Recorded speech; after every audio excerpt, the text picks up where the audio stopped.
So, there are a lot of theories surrounding the Boruto series. Some of them are pretty good and interesting, but others not so much. I thought it could be pretty fun to sit down and look into some of these theories and just give my take on them, so without further ado.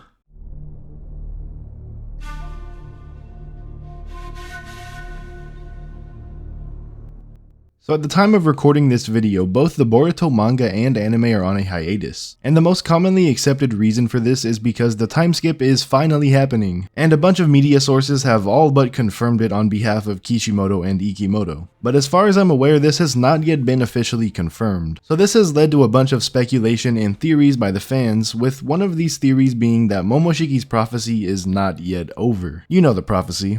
Those blue eyes shall eventually take everything from you, the prophecy that we thought had concluded with the events of chapter 80. But as it stands right now, Boruto has not really lost everything. I mean, the village and seemingly the entire ninja world has turned their back on him, but Boruto seems fine by the end of the chapter. He's leaving the village with Sasuke, who was convinced to stay on his side by Sarada, who is also still on his side. I mean, Sasuke noticed the irregularities almost instantly, as Boruto knew what happened during the events of the Momoshiki fight, a fight that Kawaki was not present during. As well as the fact that Boruto has Sasuke's headband, and the revelation that Ada and Damon are kind of on Boruto's side. You know, the two current strongest beings in the verse, especially Damon. But yeah, Boruto has not lost everything, and he did not despair as Momoshiki said he would. So this means one of two things. Either Momoshiki was wrong, which would in turn bring him from one of my favorite characters to easily one of my least favorite, or that Momoshiki's prophecy isn't quite over yet. As I said, we have no confirmation that the next chapter is actually the time skip, so the next chapter could just pick up where we left off. And there is one panel of Kawaki that we haven't seen appear yet, that Momoshiki did foresee. It's a panel when Kawaki is standing over Boruto with blood on his face looking directly at him. So for Boruto to really despair at this point in the series, who would Kawaki's most likely target be? In my opinion, it's Sasuke. Sasuke is kind of Boruto's only hope at this moment. He's trying to run away and train to fight Kawaki, and Ada said that she wouldn't tell Kawaki where they are. But if Kawaki were to show up and kill Sasuke, what would Boruto have left? Nothing. Or at least nothing that could help him at this very moment. Sure, he would probably get away with his life, but without Sasuke, there's really no one else he can turn to. As we know, Ada and Damon are still gonna be on Kawaki's side in a way, but they just won't give up his location. And Sarada and Sumire are gonna need to lay low for the time being, so Boruto would essentially be truly on his own running away from the village and Kawaki. He could actually despair and maybe give in to Momoshiki at this moment to kill Kawaki, therefore granting him full control, and in turn fulfilling Momoshiki's prophecy. And my take on this theory is that it definitely could work. I can see something along the lines of this exact scenario playing out next chapter. I mean, to be completely honest, if the time skip does happen here, there's a lot of loose ends. As I mentioned in the theory, we haven't seen the panel of Kawaki yet, nor have we checked in on Amado, Himawari, or the Leaf Village in general. We also have no idea what Sarada and Sumire are going to be doing for the next few years while Boruto and Sasuke are seemingly off training. This could for sure work to fill in the gaps and make Momoshiki's prophecy that has been built up for years at this point actually have a good payoff. In the next few chapters, they could explore everyone's thoughts on what's going on, especially Himawari's and Amado's. Speaking of Amado,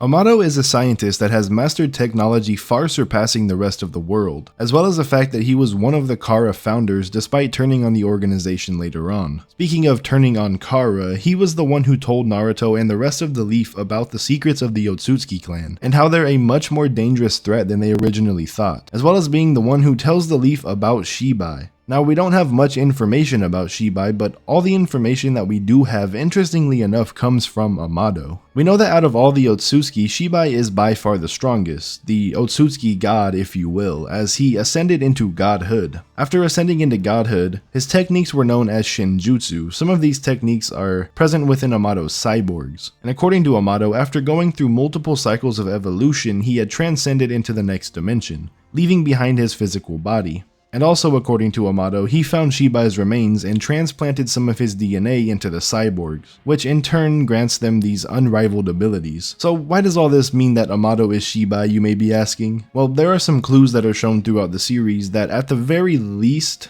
show that Amado is an otsutsuki. First off, we know that otsutsuki are able to resist Ada's love ability, and when Ada comes face to face with Amado, he doesn't show any signs of being in love with her. He more so just shows signs of fear, most likely due to the fact that Ada and Code might have actually been able to take him out at that moment in time. And even after Ada and Damon leave Code and go on the train ride with Amado back to the Leaf, we never see any signs that he's attracted to her. This is definitely weird, but there's more. We also know that Amado said he can't create Shinjutsu, but Momoshiki doesn't seem to think that Amado transplanted Ada the love charm ability from Shibai. This could mean that he in fact created the love charm ability himself. And if that's the case, then he would be venturing into the realm of the gods, as he puts it. And this is only able to be done by Shibai, who has transcended into godhood. It's definitely possible that Shibai himself had in fact become a god and left his physical body behind, and that physical body is Amado, who transplanted his own cells to create the cyborgs, as well as created a new Shinjutsu in Ada's love charm. I mean, Amado himself says that there is much more to a person than their physical body and their memories, and that's something that even he can't recreate. So that part of Shibai ascended, and what was left took on the personality of Amado. So I think that this one is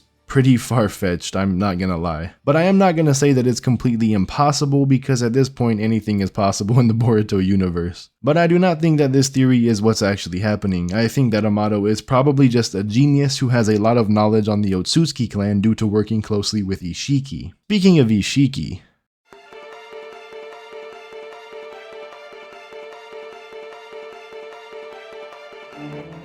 Isshiki at this point in the story has been confirmed to be dead by Momoshiki, who said that Isshiki's soul was extinguished. But there is one way for him to come back, and even signs that he's not actually dead to begin with. Let's start with that second statement. You may be wondering what signs there are to show that Isshiki is alive, if he's been stated to be dead. Well, we see that when Code travels back to the dimension holding the Ten Tails in chapter 72, that there are still chakra rods holding the Ten Tails in place. Chakra rods that Isshiki placed there. We also know that when Momoshiki died, that his chakra rods that were in Naruto and Sasuke vanished. Assuming that the series is sticking by what they've shown, then those rods in the Ten Tails dimension should have vanished. It's pretty interesting and definitely something to think about, as it could mean that Isshiki isn't actually dead. But the other part of this theory, and by far the most interesting part, is that Isshiki might be able to come back. So we know that when Isshiki visits Code after his death, he says that his legacy has been passed down to Code. This could mean that some of his DNA does reside within Code's karma, but it just isn't able to be activated due to Code not being a suitable vessel. But if Code were to feed Kawaki to the Ten Tails and cultivate a divine tree, then eat the chakra fruit, that chakra fruit would have a record of everything that had lived and died on Earth, including Isshiki himself. So basically Code has Isshiki's karma in the form of pure power. All he would need is Isshiki's life force, which according to Isshiki would be stored within that chakra fruit. So once he eats the chakra fruit,